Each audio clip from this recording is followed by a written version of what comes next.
Lectura del libro de Josué.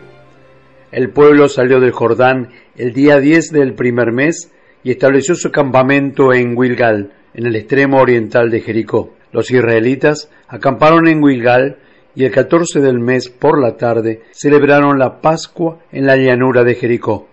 Al día siguiente de la Pascua comieron de los productos del país, pan sin levadura y granos tostados, ese mismo día. El maná dejó de caer al día siguiente cuando comieron los productos del país. No hubo más maná para los israelitas y aquel año comieron los frutos de la tierra de Canaán. Palabra de Dios, te alabamos,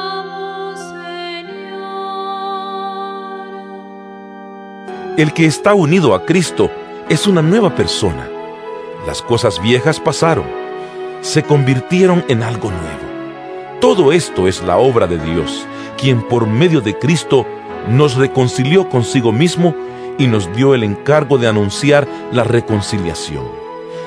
Es decir que, en Cristo, Dios estaba reconciliando consigo mismo al mundo, sin tomar en cuenta los pecados de los hombres, y a nosotros nos encargó que diéramos a conocer este mensaje. Así que somos embajadores de Cristo, lo cual es como si Dios mismo les rogara a ustedes por medio de nosotros. Así pues, en el nombre de Cristo, les rogamos que acepten el reconciliarse con Dios. Cristo no cometió pecado alguno, pero por causa nuestra, Dios lo hizo pecado para hacernos a nosotros justicia de Dios en Cristo. Palabra de Dios, te alabamos, Señor. La lectura del día de hoy está tomada del Evangelio según San Lucas. En aquel tiempo solían acercarse a Jesús todos los publicanos y los pecadores a escucharle.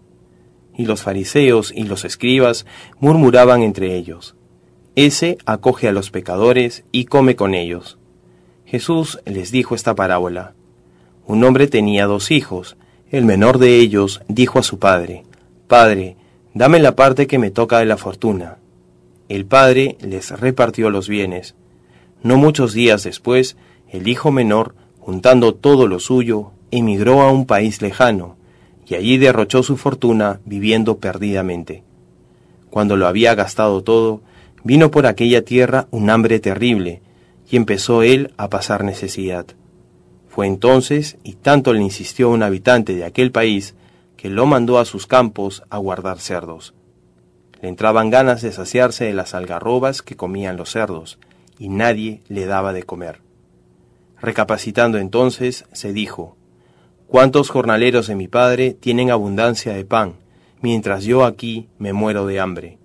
Me pondré en camino a donde está mi padre, y le diré: Padre, he pecado contra el cielo y contra ti. Ya no merezco llamarme hijo tuyo. Trátame como a uno de tus jornaleros». Se puso en camino a donde estaba su padre. Cuando todavía estaba lejos, su padre lo vio y se conmovió, y echando a correr, se le echó al cuello y se puso a besarlo. Su hijo le dijo: «Padre, he pecado contra el cielo y contra ti. Ya no merezco llamarme hijo tuyo». Pero el padre dijo a sus criados: «Sacad enseguida el mejor traje y vestidlo, ponedle un anillo en la mano y sandalias en los pies. Traed el ternero cebado y matadlo. Celebremos un banquete, porque este hijo mío estaba muerto y ha revivido. Estaba perdido y lo hemos encontrado». Y empezaron el banquete. Su hijo mayor estaba en el campo. Cuando al volver se acercaba a la casa, oyó la música y el baile, y llamando a uno de los mozos, le preguntó qué pasaba. Este le contestó: «Ha vuelto tu hermano, y tu padre ha matado el ternero cebado, porque lo ha recobrado con salud». Él se indignó y se negaba a entrar, pero su padre salió e intentaba persuadirlo. Y él replicó a su padre: «Mira, en tantos años como te sirvo, sin desobedecer nunca una orden tuya, a mí nunca me has dado un cabrito para tener un banquete con mis amigos, y cuando ha venido ese hijo tuyo que se ha comido tus bienes con malas mujeres, le matas el ternero cebado. El padre le dijo: Hijo, tú siempre estás conmigo, y todo lo mío es tuyo.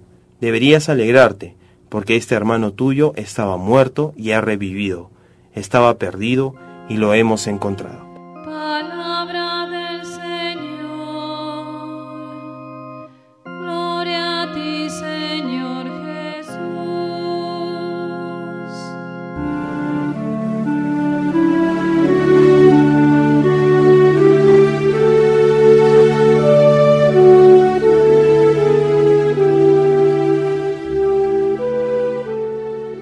Leemos la parábola más hermosa del Evangelio, la parábola del Hijo Pródigo, o más bien, del Padre Misericordioso. Y hay tres personajes en esta parábola: el Padre, que representa a Dios, y el Hijo Mayor, al fariseo. Pero ¿quién es el Hijo Menor?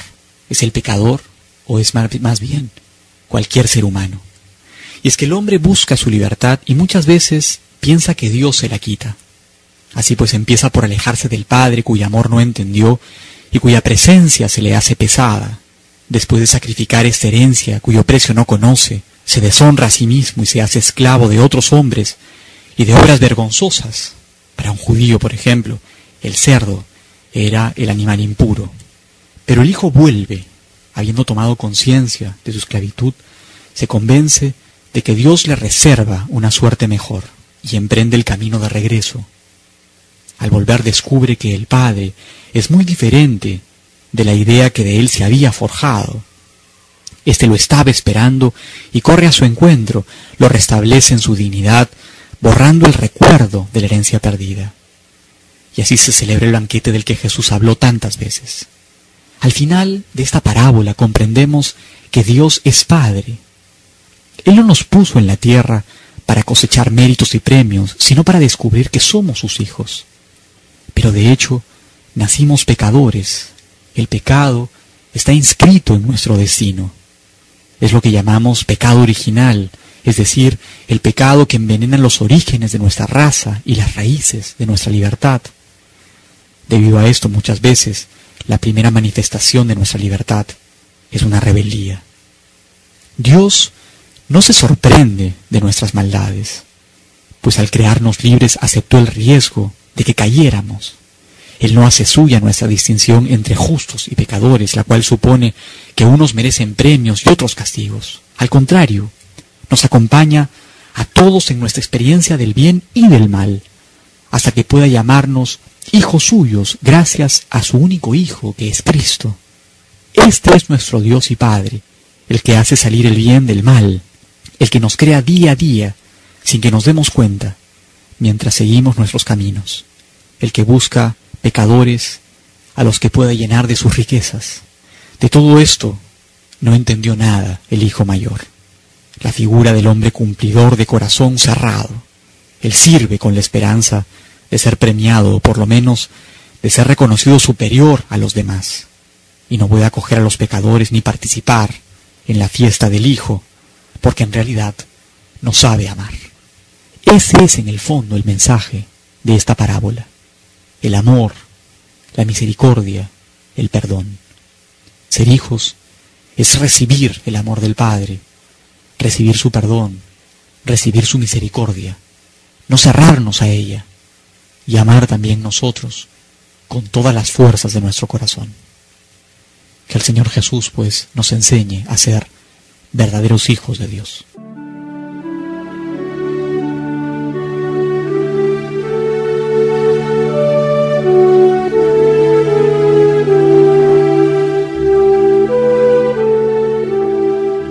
Feliz domingo para todos.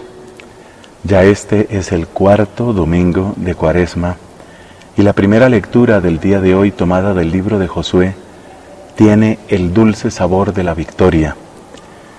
Casi al principio de este texto encontramos esa frase: hoy el Señor ha quitado de ti el oprobio de Egipto. Esa frase significa mucho. Podemos decir que mientras el pueblo de Dios estuvo cautivo en Egipto, en tierra de esclavitud, allí el mal se ensañaba el poder de las tinieblas se burlaba del plan de Dios. Casi podríamos decir que el tiempo de Egipto se convierte como en una carcajada del demonio. Aquí tengo a los elegidos de Dios, pero los tengo sometidos hasta el punto de que el faraón, como verdadero instrumento de las tinieblas, llegó a decidir quién tenía derecho a vivir y quién no. Recordemos que esa fue idea del faraón. Ordenó a las parteras hebreas que si quien nacía era una niña, la dejaran con vida, pero si era un niño, lo echaran al río Nilo. Es decir, el faraón, instrumento del demonio, se considera con autoridad para decidir quién vive y quién no vive. Está tratando como ganado y ganado suyo a aquello que es en realidad propiedad de Dios, porque se trata del pueblo de Dios. Ese oprobio de Egipto no queda simplemente superado con que el faraón sea vencido. Es necesario entrar en la tierra prometida. Esto se parece a lo que nos cuenta un pasaje del Evangelio según San Lucas, cuando volvieron los apóstoles después de una misión y le dicen a Jesús: hasta los demonios se nos someten. Y Jesús les dice: ustedes no se alegren tanto porque se les sometan los demonios, alégrense porque sus nombres están inscritos en el cielo. Esta es una enseñanza muy bella y muy profunda. La vida cristiana es victoria sobre el mal, pero sobre todo, la vida cristiana es recibir los bienes que Dios tiene preparados para nosotros. Dios tiene un banquete preparado, y ese banquete se anticipa en la Pascua judía. Tiene una presencia mucho más plena y ya verdadera en la Pascua cristiana, y tendrá su verdadera plenitud en el cielo, en el banquete del reino celestial. Así que lo mismo que dijeron aquellos israelitas: hoy el Señor nos ha quitado el oprobio porque ahora podemos comer el banquete de Dios, eso también lo experimentamos nosotros en cada Eucaristía. En cada Eucaristía nosotros celebramos no solamente que hemos dejado de ser alimento para el poder de las tinieblas, sino que ahora nos alimentamos del pan de los ángeles, ahora nos alimentamos de aquel que nos da la luz.